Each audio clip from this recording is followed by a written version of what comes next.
Hey guys, Dave here coming at you.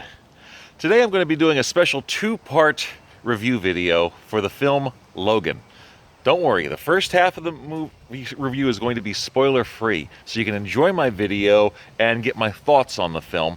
The second part will have spoilers, but I'll give you a heads up when that happens, so if you don't want to be ruined, you can stop watching then.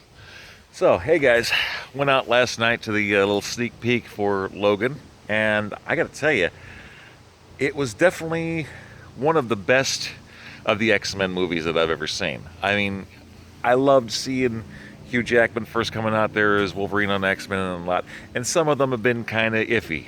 However, this film, it was gritty, dirty, and although it didn't take anything from a specific comic book story, there were hints of being inspired by certain things in the comics.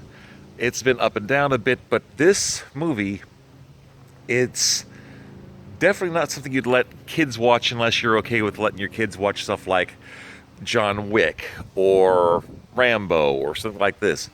The best way to describe this film is imagine a modern day Western that just happens to have mutants in it. I mean, there are similar elements to things like First Blood and Unforgiven and even some Mad Max Beyond Thunderdome thrown in there. But things like this, as well as like the Dark Knight Returns, stuff like that, this lets us know that although a lot of us grew up with comic books and some people can think of them as just funny books, some of the stuff is not just for kids anymore, and this definitely proves it.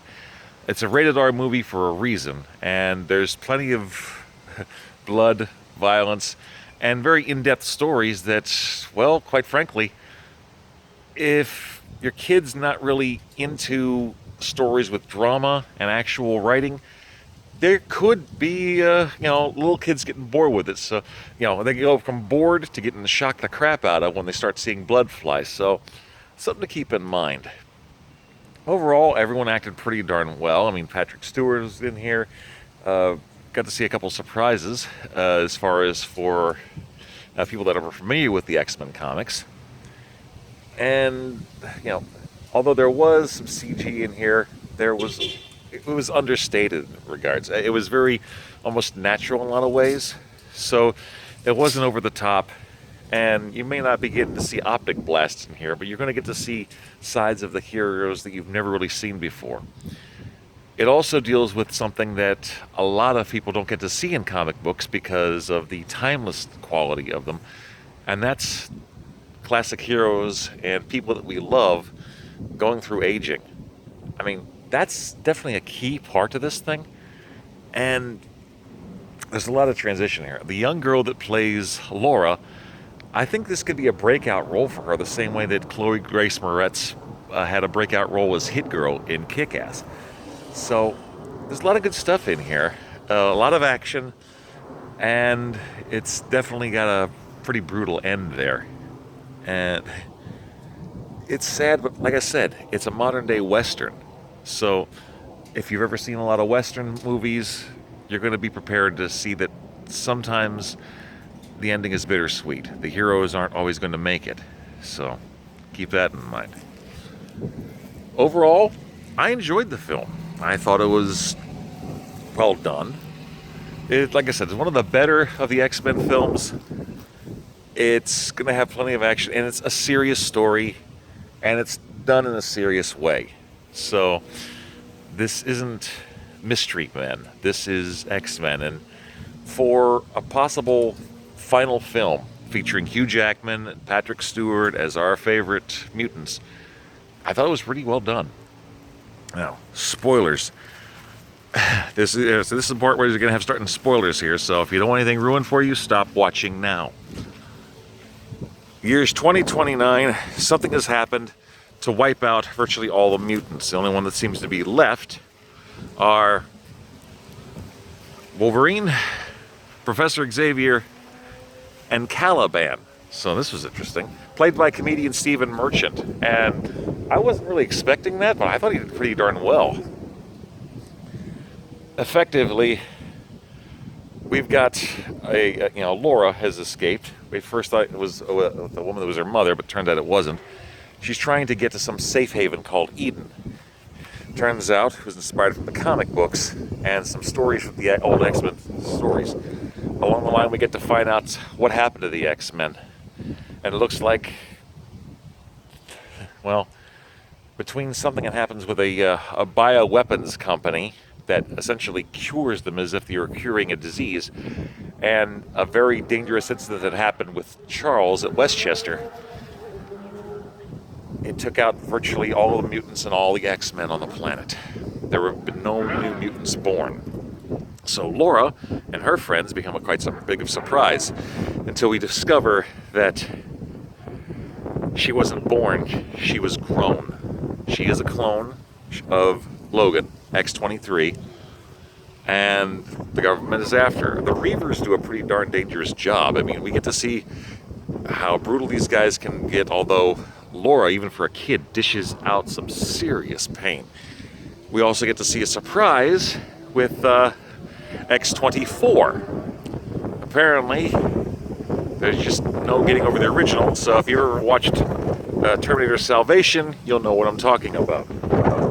So we get to see Logan versus clone Logan, but it's done in a way that's kind of surprising. And like I said, I made the analogy that this is like a modern day Western. I'm not even kidding, guys. On Westerns, a lot of the characters you love die. So be prepared to see that. Be prepared to see why this is going to be the final film for Patrick Stewart's character. And we get to see a bittersweet ending to Old Man Logan himself. I mean, there's a lot of stuff in here that it doesn't feel comic booky. It feels like a hardcore sci-fi Western, if I can say it that way. And it's just an overall badass film. Is it the greatest of the franchises? Maybe not, but there's going to be a lot of people making this their personal favorites. And I'm sure there's some things people are going to nitpick about it, but there's a reason why it was rated R. It was bloody, gory, and you ever wanted to see Wolverine bust claws through people's flesh and coming out the other side, this is a good film for that.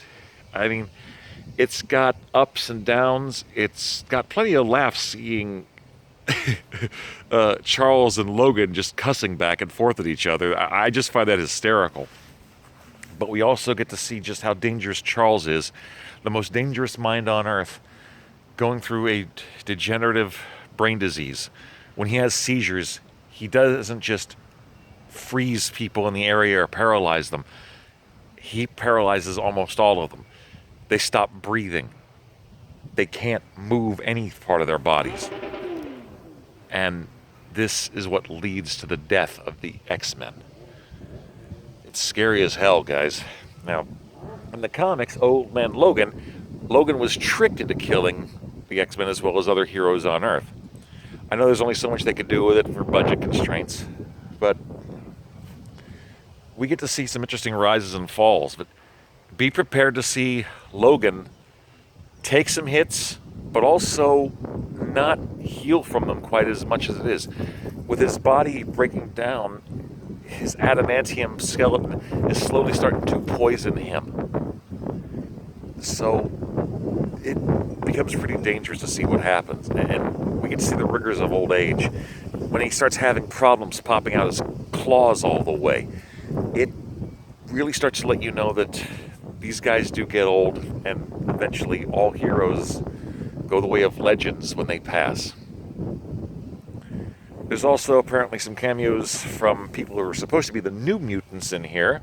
If you ever recognize some of the names of the characters, you'll probably pick up on a few of them here. I thought it could have been done a bit better in a few aspects. I would have liked to have seen these younger mutants more as teenagers rather than just kids. But overall, it was a good story for what it was, and it was gritty, it was frightening, and overall, it was just one of the better movies that I've seen in a while. Like I said, it may not be the absolute best, but it was gritty. It was very well done in my opinion. And what Deadpool was to being funny, this was to being serious. I mean, this is the equivalent of like a Dark Knight Returns for Logan. This is, well, some people might even compare it to something like Batman vs. Superman as far as the gritty undertone of it. So, if you're not crazy with seeing heroes die, then you might not like this film. But considering this is like the last roundup, it's something to consider. On the plus side, considering it takes place in 2029, it's technically an alternate future until something from here on alters it. Will Hugh Jackman come back? Patrick Stewart says he's pretty much done with the character, but Hugh says he'll only come back if the X-Men franchise rejoins the Marvel Cinematic Universe on the big screen. Will that happen? Only time will tell.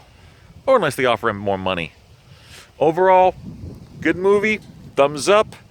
I wouldn't recommend it as a date movie unless your date is into gory and violent stuff, but overall, great story, very romantic, and like I said, it's a great relation between Logan and Laura, and it's very well done in my opinion. So, what did you guys think of it? Please like, comment, subscribe, share, and I'll see you guys in the future next time. Peace.